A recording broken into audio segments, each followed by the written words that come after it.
UP आरएनएसएस और कुल 9 परियोजनाओं का लोकार्पण एवं शिलान्यास कार्यक्रम और एक जोरदार तालियां समस्त अतिथिगणों के लिए। मंच पर विराजमान समाज और राष्ट्र के प्रति दायित्व को परिचित कराने वाले सांस्कृतिक धरोहरों के संरक्षक, धन वैभव युष्मान का नित्य हो उत्कर्ष, शिव स्वरूप गुरु आपको मंगलमय हो नववर्ष। इस नववर्ष पर आपके आशीष की आकांक्षा से करबद्ध विनम्र अनुरोध है कि माननीय मुख्यमंत्री महोदय आप अपने आशीर्वचनों से आज इस धरा को अभिषिंचित करें। सादर अनुरोध। भारत माता की, भारत माता की, भारत माता की। मंच पर उपस्थित उत्तर प्रदेश सरकार के वरिष्ठ मंत्री, कृषि मंत्री श्री सूर्य प्रताप शाही जी, गोरखपुर के महापौर डॉक्टर मंगलेश श्रीवास्तव जी, माननीय विधायकगण श्री फतेह बहादुर सिंह जी, श्री महेंद्र पाल सिंह जी, श्री विपिन सिंह जी, डॉक्टर विमलेश पासवान जी, किसान मोर्चा के प्रदेश के अध्यक्ष श्री कामेश्वर सिंह जी, जिलाध्यक्ष श्री युधिष्ठिर सिंह जी, महानगर अध्यक्ष श्री राजेश गुप्ता जी, आज के इस कार्यक्रम में उपस्थित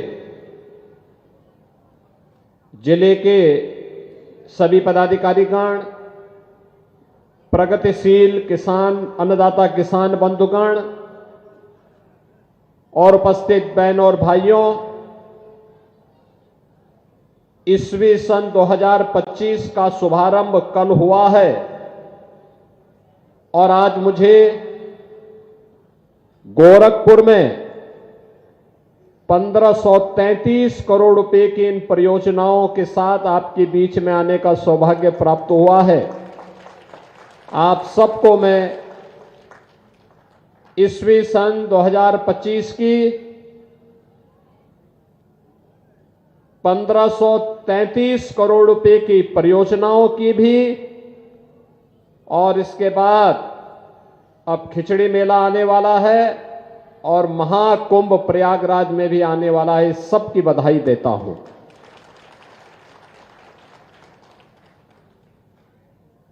यहां पे भी कृषि मंत्री जी ने जो बताया,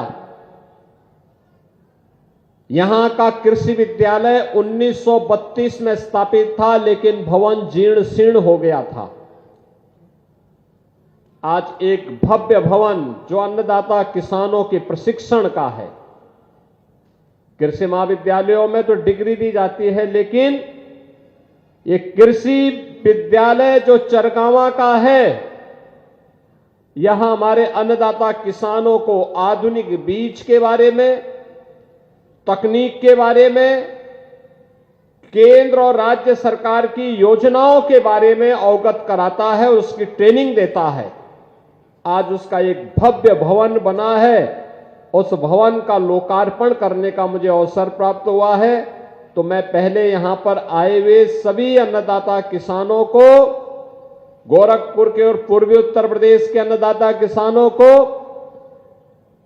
जिन किसानों को ट्रैक्टर मिले हैं उन सबको, और जिन प्रगतिशील किसानों को अभी हमने मंच पे शासन की योजना के साथ जोड़ा है, जिनमें rotavator, power tiller, solar pump, thresher, star ripper, combine harvester, small गोदाम, मानव रहित चेप कटर और अन्य योजनाओं से जोड़ा गया है, उन सभी को भी मैं बधाई देता हूं। और इसके साथ ही गोरखपुर के विकास की तमाम योजनाओं का आज यहां पे शिलान्यास और लोकार्पण भी हो रहा है। शिलान्यास और लोकार्पण के क्रम में यहां पे आज जिन योजनाओं का लोकार्पण का कार्यक्रम यहां पे किया जा रहा है, नौसड़ से कालेसर तक जो तटबंध है राप्ती नदी का, उसके सुदृढ़ीकरण का, बोल्डर से पिचिंग का कार्य हुआ है। आप याद करिए 1998 में नौसड़ में ये तटबंध टूट गया था, उसके बाद कितना वहां पे जनहानि धनहानि हुई थी। अब बोल्डर से पिचिंग हो गया, उसको सुदृढ़ कर दिया गया है। आप सोचिए 1998 के बाद 2023-24 में काम पूरा हो पा रहा है। अगर सरकारें बीजेपी की पहले होती तो संभवतः ये काम पहले तो 1998 में ही नहीं टूटता, नहीं तो उसके बाद तत्काल हो गया होता। यानी उसको तैयार होने में 25 साल लगे, एक पूरा युग बीत गया, एक पीढ़ी बीत गई, लेकिन वह कार्य हुआ है। हमने पूरा किया। जितने तटबंध हैं सारे के सारे तटबंध आज के दिन पे गोरखपुर में, प्रदेश में सुदृढ़ हो गए हैं। अब बाढ़ की समस्या का समाधान अस्थायी रूप से करने की दिशा में सरकार आगे बढ़ी है, लेकिन इसके साथ ही विकास की अन्य योजनाओं को भी यहां पे दिया जा रहा है। खास तौर पर एक यूपी सिडको के माध्यम से एक क्षेत्रीय जन विश्लेषक प्रयोगशाला का लोकार्पण का कार्यक्रम भी इस कृषि विद्यालय के साथ आज यहां पर किया जा रहा है। और कुछ योजनाओं का शिलान्यास है, जिसमें राप्ती नदी में 2 नए पुल बनाने की कार्रवाई का शिलान्यास हो रहा है। जो राप्ती नदी है राजघाट में, उसके अपस्ट्रीम और डाउनस्ट्रीम में, जिससे विपरीत से विपरीत परिस्थितियों में भी जाम की नौबत न आने पाए। गोरखपुर से पिपराइच का मार्ग अब ये सिंगल मार्ग नहीं होगा, डबल भी नहीं होगा, अब ये 4 लेन की कनेक्टिविटी पिपराइच सिटी के साथ सीधे जुड़ जाएगा। यानी आप मान के चलिए अब तक पिपराइच जाने में 20 मिनट लगते थे, अब जब ये मार्ग बन जाएगा तो कुल 7 मिनट में गोरखपुर असुरन चौराहे से पिपराइच में आप पहुंच जाएंगे। केवल 7 मिनट लगेंगे, 7 से 8 मिनट। कितना आसान हो जाएगा, विकास होगा। तमाम लोग जमीन खरीद लिए होंगे अभी से। विकास इसी रूप में आगे बढ़ता है। और बहुत सारे लोग भट्टे भी लगा रहे होंगे, ईंट बिके, क्योंकि जब ईंट तभी बिकेंगे जब विकास कार्य होगा। हाँ, महेंद्र पाल सिंह के तो भाई 5 भट्टे तो हैं। विकास के लिए आवश्यक है। ऐसे ही 4 फाटक से लेकर के वहां पे तो फ्लाईओवर बनी गया है, असुरन तक का मार्ग ये भी 4 लेन का हो जाएगा। इसका पैसा भी दिया जा रहा है। इसके अलावा आपके अन्य तमाम योजनाओं को भी इसके साथ जोड़ा जा रहा है, जिसमें गोरखपुर खजनी सिकरीगंज मार्ग को भी 4 लेन की कनेक्टिविटी के साथ जोड़ने की कार्रवाई को आज यहां पे संपन्न किया जा रहा है। और अन्य तमाम विकास की योजनाएं हैं गोरखपुर की, जिन्हें आज इन कार्यक्रमों के साथ जोड़ करके गोरखपुर के विकास की योजनाओं को आगे बढ़ाने का कार्य किया जा रहा है। कुल ये 1533 करोड़ रुपए की योजनाएं हैं, जो आने वाले समय में एक नए गोरखपुर का दर्शन कराएगी। याद करिए, एक समय जब समाजवादी पार्टी की सरकार थी, तब इंसेफ्लाइटिस से मौतें होती थी। तब गोरखपुर में बिजली नहीं मिलती थी, स्वास्थ्य की सुविधा नहीं मिलती थी, अन्नदाता किसानों को कोई सुविधा नहीं मिलती थी। फर्टिलाइजर कारखाना एक कांग्रेस और समाजवादी पार्टी ने 1990 में बंद करवा दिया था। गोरखपुर में मेडिकल कॉलेज स्वयं बीमार था, पूर्वी उत्तर प्रदेश के लोगों का क्या उपचार करता। पिपराइच की चीनी मिलें लोग बंद तो कर ही दिए थे, उसको बेचने की भी तैयारी कर लिए थे। सड़कें पता ही नहीं लगता था कि गड्ढा है या सड़क है, गड्ढे में सड़क है या सड़क में गड्ढा है, ये पता ही नहीं लगता था। रामगढ़ ताल गंदगी का एक ढेर बना हुआ था और बरसात के समय आज जिस सरगावा में हम हैं, ये जनता इंटर कॉलेज, याद करिए इसमें 3 से 4 फुट पानी लगता था। आज देखिए रामगढ़ ताल पर्यटन का एक नया केंद्र बन गया है। कोई भी गोरखपुर आता है और गोरखनाथ मंदिर जाता है तो रामगढ़ ताल के चारों ओर भी घूमने के लिए जरूर जाता है, जरूर जाता है। पिपराइच की चीनी मिल प्रारंभ हो गई है, फर्टिलाइजर कारखाना फिर से चालू हो गया है, मेडिकल कॉलेज कितना सुंदर बन गया है, एम्स भी बन गया है और सड़कें चौड़ीकरण का कार्य, मेडिकल कॉलेज का मार्ग हो या फिर नेपाल जाने वाला मार्ग, जिस भी मार्ग पर जाएंगे 2 लेन, 4 लेन, 6 लेन चौड़े मार्ग विकास के लिए नए गोरखपुर का दर्शन करा रहा है। तो साथ साथ जो यहां पर जल जमाव की समस्या थी, अब गुड़धोवा नाले के निर्माण के साथ इस समस्या का हमेशा के लिए समाधान कर दिया गया। अब इंसेफ्लाइटिस से मौतें नहीं होती हैं। याद करिए मरने वाले बच्चे कौन होते थे? वे मरने वाले बच्चे तो हमारे लिए समाज के बच्चे थे, देश के बच्चे थे, देश की वह विरासत थी, अमानत थी। लेकिन जो लोग जाति के नाम पर बांटने का पाप करते हैं, इन लोगों ने उन बच्चों के बारे में कभी सोचा नहीं, जबकि 90% बच्चे अल्पसंख्यक या दलित समुदाय से आते थे। इस लड़ाई को डबल इंजन की भाजपा की सरकार ने समझा और मोदी जी के मार्गदर्शन में आज इंसेफ्लाइटिस 9 की बीमारी हमेशा के लिए समाप्त हो गई। अब कोई भी बच्चा, कोई भी परिवार भयभीत नहीं होगा बीमारी से। कार्य करने का एक जज्बा होना चाहिए। आज गोरखपुर में पिपराइच की चीनी मिल भी चल रही है। आज गोरखपुर में चिड़ियाघर यानी प्राणी उद्यान भी काम कर रहा है। सभी जगह से आने वाली कनेक्टिविटी, लखनऊ का हो या फिर वाराणसी का मार्ग 4 लेन से जुड़ चुका है और गोरखपुर में लोगों के लिए रोजगार के नए नए अवसर भी जुटाए जा रहे हैं, नए निवेश आ रहे हैं। अकेले गोरखपुर में पिछले 5 वर्ष के अंदर 15,000 से लेकर 20,000 करोड़ रुपए का निवेश तो जमीनी धरातल पर उतरा है, जिसमें उद्योग लग चुके हुए चल रहे हैं।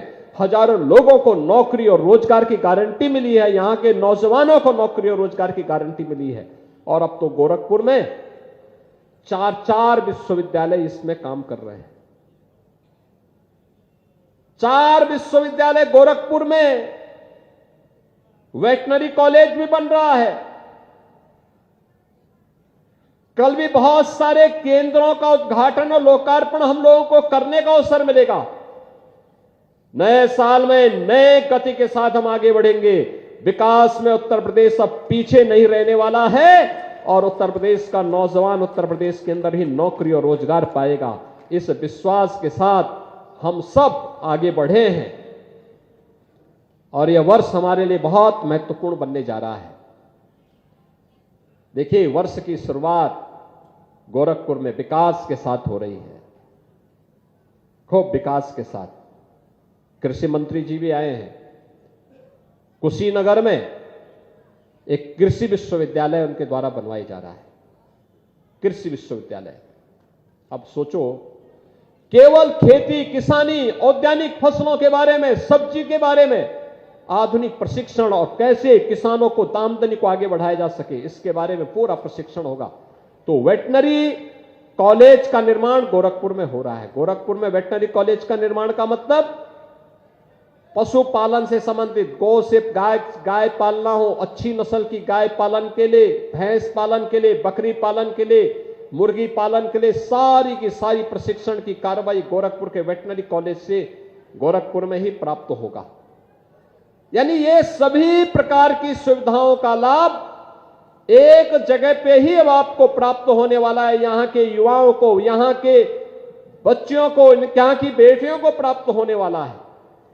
और इसीलिए आज हम सब आपके बीच आए हैं कि विकास की इस प्रक्रिया को आगे बढ़ाने के लिए डबल इंजन की सरकार आवश्यक है। डबल इंजन की सरकार से ही संभव हो पा रहा है। केंद्र और राज्य में जब एक जैसी सरकारें होती हैं, उसका परिणाम भी सामने आता है। और यह वर्ष हमारे लिए महत्वपूर्ण है। शुरुआत विकास से हुई है। 13 जनवरी से लेकर 26 फरवरी तक, यानी पौष पूर्णिमा से शिवरात्रि तक, 26 फरवरी को महाशिवरात्रि है।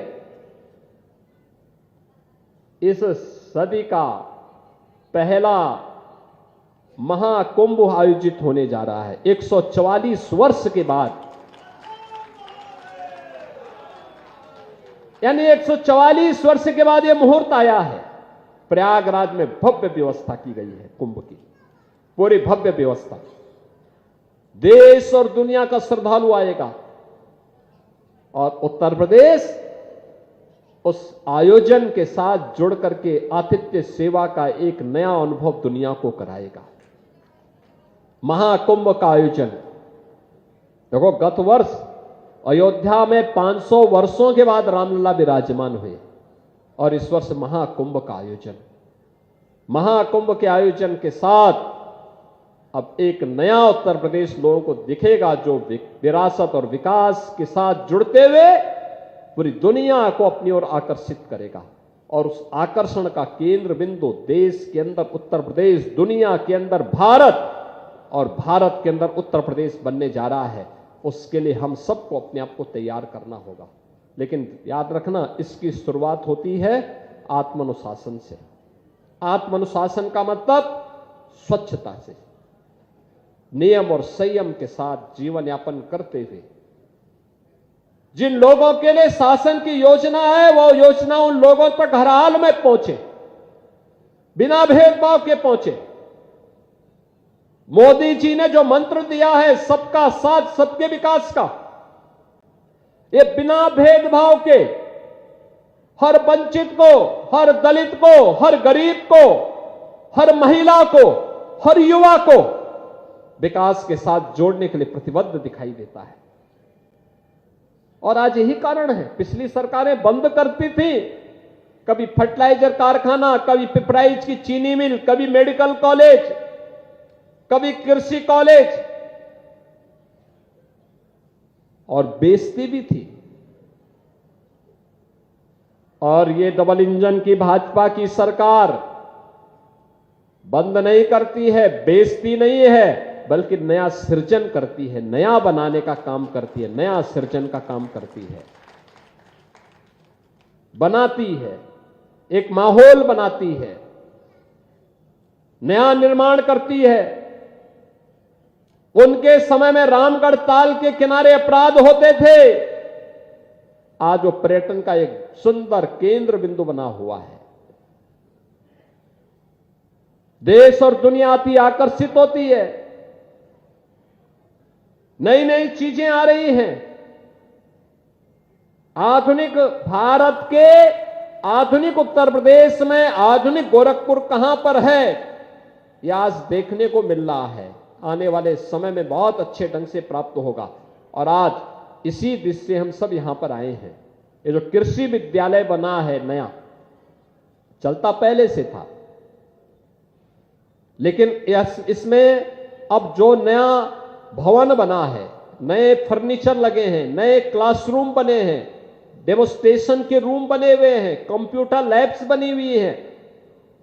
ये नए तरीके से किसानों को प्रशिक्षण देने का एक माध्यम बनेगा, नई सुविधाएं उपलब्ध कराने में योगदान देगा, नए तौर तरीकों के साथ किसानों को जोड़ने का एक माध्यम बनेगा। और उस नए तौर तरीके के साथ जोड़ने के लिए जहां एक कृषि विद्यालय सहायक होगा, आने वाले समय में पूर्वी उत्तर प्रदेश के हमारे स्नातकों को, जो भी कृषि में स्नातक और प्रस्नातक करना चाहते हैं, उन युवाओं के लिए कुशीनगर में ही विश्वविद्यालय भी होगा। विश्वविद्यालय कुशीनगर में, विश्वविद्यालय का मतलब यहां के बच्चों को प्रदेश के अंदर या देश के अंदर अन्यत्र नहीं जाना पड़ेगा। अत्याधुनिक कृषि, बल्कि अगले सत्र में ही हम इस कार्रवाई को आगे बढ़ाने जा रहे हैं। वेटनरी कॉलेज में भी इस प्रक्रिया को आगे बढ़ाने जा रहे हैं। कार्य युद्ध स्तर पर आगे बढ़ चुका है। तो जिस कार्य के लिए पहले बाहर जाना होता था, वो सुविधा अब यहीं पे प्राप्त हो रही है। इस अवसर पर मैं इस नए वर्ष की शुरुआत विकास के साथ, अपनी सदियों की विरासत की परंपरा महाकुंभ के साथ, खिचड़ी मेले के साथ हम सबको जुड़ने का अवसर प्राप्त हो रहा है। मैं इस अवसर पर गोरखपुर वासियों को, सभी अन्नदाता किसानों को, प्रगतिशील किसानों को, सबको मैं बधाई देता हूं और विश्वास व्यक्त करता हूं कि विकास और विरासत की इस यात्रा में हम निरंतर अपना आशीर्वाद डबल इंजन की सरकार के साथ बनाते रहेंगे। आप सबके प्रति मेरी मंगलमय शुभकामनाएं हैं। धन्यवाद। जय हिंद।